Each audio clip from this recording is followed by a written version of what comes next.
ඔන්න අදත් ඔයාලව ආදරෙන් පිළිගන්නවා මගේ taste of Ceylon YouTube channel එකට. අද මම අරගෙන ආවේ විනාඩි 10න් ලීසියෙන්ම හදාගන්න පුළුවන් රස බිත්තර කරි එකක්. මේකෙදි බිත්තර තඹ ගන්න ඕනේ වෙන්නේ නැහැ. ඒ නිසා ඔයාලට විනාඩි 10කින් මොන හරි කන්න හදාගන්න ඕනේ නම් මේක හොඳ රෙසිපි එකක්.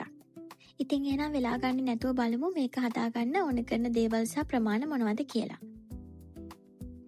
මම මුලින්ම මෙතන අරගෙන තියෙනවා ලොකු බීලුණි ගෙඩියක්. මේ විදියට හිනියට චොප් කරගන්න. තක්කලිත් ලොකු ගෙඩියක් මේ වගේ චොප් කරගෙන තියෙනවා. අම්බිරිස් හිනියට කපා ගන්නේ නැහැ. මේ වගේ දෙකට කපාගෙන තමයි තියෙන්නේ. මම මෙතන කරල් 3ක් අරගෙන තියෙනවා. සුදුරුණු බික් 4ක් එක්ක පොඩි ඉඟුරු කෑල්ලක් අරන් තියෙනවා. මම මේක පේස්ට් එකක් විදියට තමයි එකතු කරගන්නේ. කරපිංචයිති 2යි, රම්පි කෑලි 2යි. උළුහල් තේ හැඳි එකක් අරන් තියෙනවා. පැදුපු 3-5 මේස හැඳි 1යි, මිරිස් කුඩු මේස හැඳි 1යි, ලුණු සහ කම්මිරිස් වගේ රසය අනුව ගන්න පුළුවන්. මේ සම්පූර්ණ අවශ්‍ය කරන දේවල් සහ ප්‍රමාණ ලිස්ට් එක මම ෆස්ට් කමෙන්ට් එකේ දාලා තියෙනවා. ඔයාලට එතනින් බලන්නත් පුළුවන්. දැන් මම මුලින්ම පෑන් එක ලිපේ තියලා ඒක රත් වෙගෙන එනකොට තෙල් මේස හැඳි 2මාරක් ඒකට දාගන්නවා. තෙල් ටික මේ වගේ රත් වෙගෙන එද්දි මම මුලින්ම දාගන්නේ හිනියට කපාගත්ත බීලුණු ටික. මෙතනදී මම ගින්දර ටිකක් අඩුවෙන් තමයි තියාගන්නේ. එහෙම නැතුනොත් බීලුණු ටික කර වෙනවා. මෙතනදී මම කරන්නේ බීලුණු ටික පොඩ්ඩක් අඩු කේන්දරේ උයා ගන්න එක විතරයි.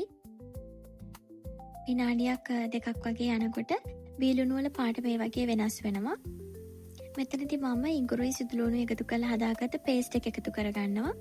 ඔයාලට පුළුවන් වංගෙඩියකින් හරි එහෙම නැත්නම් ග්‍රයින්ඩර් එකක් යූස් කරලා සුදුලුණු ඉඟුරුයි මේ වගේ පේස්ට් එක හදාගන්න.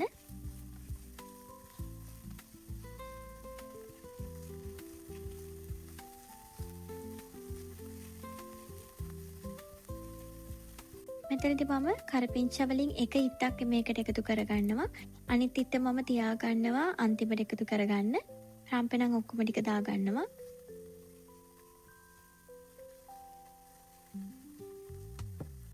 මේ ටික මේ වගේ ටිකක් බැදීගෙන එනකොට මම දැන් මෙතනදී එකතු කරගන්නේ තක්කලි ටික. ඒ වගේම අම්මරිස් ටිකත් එකතු කරගන්නවා. තක්කලි එකතු කරාට පස්සේ මම ගින්දර චුට්ටක් විතර වැඩි කරගන්නවා. ගොඩක් නෙමෙයි, සාමාන්‍ය මධ්‍යම ප්‍රමාණයට වගේ. මම මේ මිශ්‍රණය තව විනාඩියක් වගේ උයා ගන්නවා. මේ තියෙන විනාඩියකට පස්සේ බලන්න එක හොඳට පේස්ට් එකක් වගේ හැදිලා තියෙනවා. මෙතනින් තමයි මම මිරිස් කුඩු මේස හැඳි 1යි, වැදපු 3-5 මේස හැඳි 1යි, උළුහල් තේ හැඳි 1යි එකතු කරගන්නේ. දැන් මේ ටිකත් හොඳට මම කලවම් කරගෙන තව විනාඩි 2ක් වගේ මේ 3-5යි මිරිසුයි ටික හොඳට බැදෙනකන් මේ මිශ්‍රණයට හොඳට මේක අල්ල ගන්නකන් මම තව විනාඩියක් වගේ උයා ගන්නවා.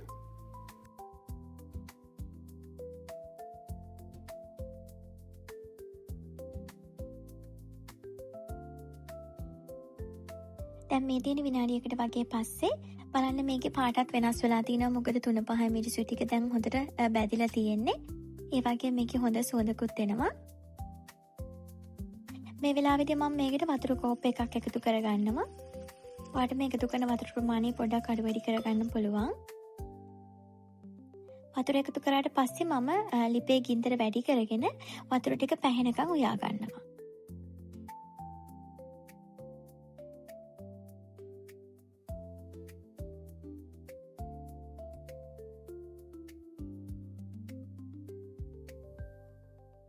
මෙතනදී මම අවශ්‍ය ප්‍රමාණය ලුණු එකතු කරගන්නවා. ඔයාලගේ රස අනුව එකතු කරගන්න.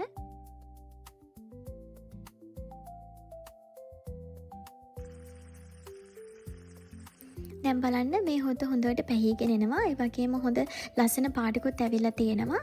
මේ වෙලාවෙත් තමයි මම බිත්තර එකතු කරගන්නේ. මම බිත්තර ඔක්කොම එකට බීට් කරන්නේ නැහැ. වෙනම එක ගානේ කඩලා තමයි එකතු කරගන්නේ.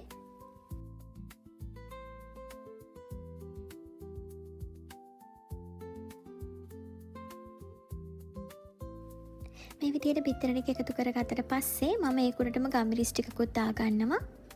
ඔයාලා කැමති නම් විතරක් ගම්මිරිස් දාගන්න. ඊට පස්සේ ඒ කුරටම මම අර ඉතුරු කරගත්ත කරපිංචා ටිකක් දාගන්නවා. මේ විදිහට කරපිංච අන්තිමටම එකතු කරාම මේකට හොඳ සුවඳක් වගේම රසක් එනවා. දැන් මේක අපි පියනෙන් වහලා තව විනාඩියක් දෙකක් වගේ උයා ගන්න ඕනේ බිත්තර ටික තැම්බෙනකන්. මම අද මේකෙදි බිත්තර සම්පූර්ණයෙන්ම තැම්බෙනකන් තියන්නේ නැහැ. හාෆ් බොයිල් කරගන්නේ. ඒක ඔයාගේ කැමැත්ත අනුව කරගන්න පුළුවන්. දැන් මේ තියෙන විනාඩි 1කමාරකට වගේ පස්සේ බලන්න බිත්තරේ හාෆ් බොයිල් වෙලා තියෙනවා දැන්. මම මේ වෙලාවේදී ලිප් ඔෆ් කරගන්නවා. ඔයා මේ විදිහට හාෆ් බොයිල් කරන්න කැමති නැත්නම් තව ටිකක් මේක තැම්බෙනකන් පියන වහලා තව ටිකක් වෙලා උයා ගන්න පුළුවන්. ඉතින් මේ තියෙන්නේ මම මේ විදිහට හදාගත්ත බිත්තර කරි එක හරිම රසයි. ඒ වගේම හරිම පහසුවෙන් හදාගන්න පුළුවන්. මොකද පොල් ගන්න ඕන වෙන්නේ නැහැ, බිත්තර තම්බන්න ඕන වෙන්නේ නැහැ. ඔයාට ඉක්මනටම කන්න දෙයක් හදාගන්න ඕන වෙලාවකට මේ රෙසිපි එක try කරලා බලන්න පුළුවන්. ඉතින් එහෙනම් ඔයාලත් මේ රෙසිපි එක අනිවාර්යෙන් try කරලා බලන්න. ඔයාලගේ අදහස් කමෙන්ට් කරන්නත් අමතක කරන්න එපා. ඔයා මේ වීඩියෝ එකට කැමති නම් like එකක් දාගෙන යන්න. ඒ වගේම මගේ channel එක subscribe කරපු නැති කෙනෙක් ඉන්නවනම් subscribe කරන්න කියලා ආදරෙන් මතක් කරනවා. ඉතින් එහෙනම් ආයි දවසක මේ වගේ රසම රස රෙසිපි එකකින් අපි හම්බ වෙනකම් ඔයාලා හැමෝටම සුබ දවසක්.